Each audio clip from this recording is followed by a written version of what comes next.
Hello friends, இன்றைக்கி நம்ம வீடியோவில் என்ன பார்க்க போகிறோம்னா சுவையான சேப்பக்கிழங்கு வறுவல் செய்ய போகிறோம். அது எப்படி செய்யலான்னு பார்க்கலாம். இப்போதைக்கு நான் கிழங்கு எடுத்து வேக வைக்க போகிறேன். குக்கரில் போட்டிருக்கேன்.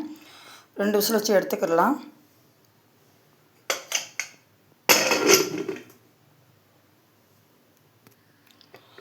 சேப்பக்கிழங்கு 2 விசில் வச்சு எடுத்து வச்சுருக்கேன்.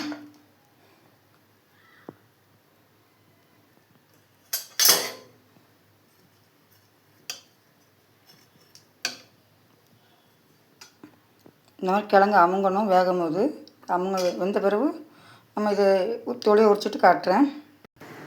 இந்த மாதிரி சேப்பக்கிழங்கு 2 விசில் வச்சு எடுத்துக்கலாம். எடுத்த பிறகு எப்படி குழகுழப்பாக தான் இருக்கும். நம்ம அதை தொலியை உரிச்சிட்டு இப்படி கட் பண்ணி வச்சுக்கிடலாம்.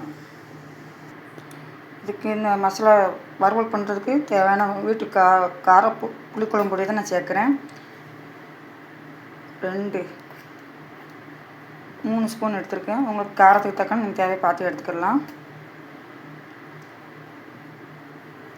உப்பு சேர்த்துக்கிடலாம். கருவேப்பிலை சேர்த்துக்கிடலாம். இந்த கிழங்கு சேர்த்து நல்லா பரட்டிக்கலாம்.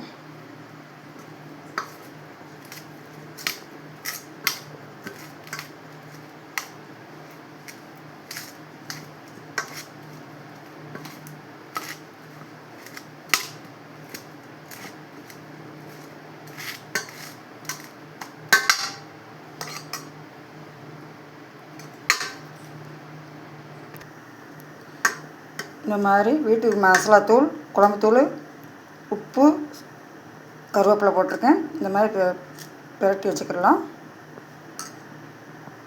வச்சு எண்ணெயை ஊற்றிக்கிடலாம்.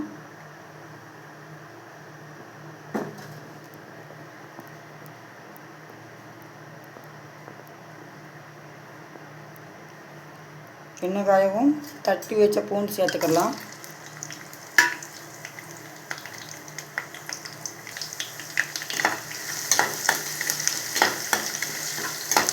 வாசம் வர வரைக்கும் வதக்கிக்கிடலாம். மசாலா தடவி வச்சதை சேர்த்துக்கிடலாம்.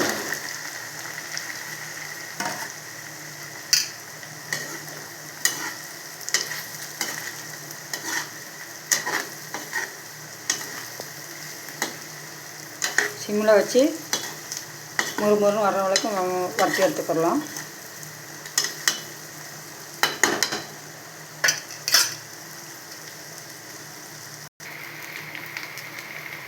இந்த மாதிரி முறுவறுக்கும் நல்லா வறுத்து சிம்மில் வச்சு நம்ம நல்லா வறுத்து எடுத்துக்கிடலாம். தயிர் சாதத்துக்கு, சாம்பார் சாதத்துக்கு நல்லாயிருக்கும். சாம்பார் நல்லாயிருக்கும்.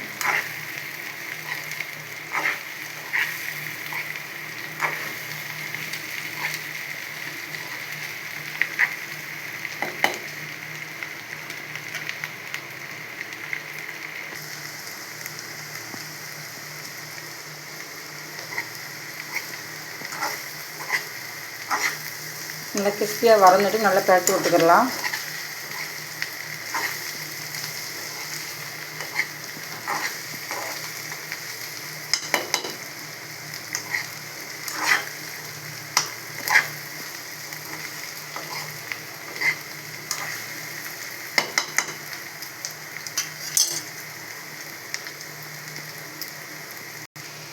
சுவையான வறுவல், சேப்பக்கிழங்கு வறுவல்.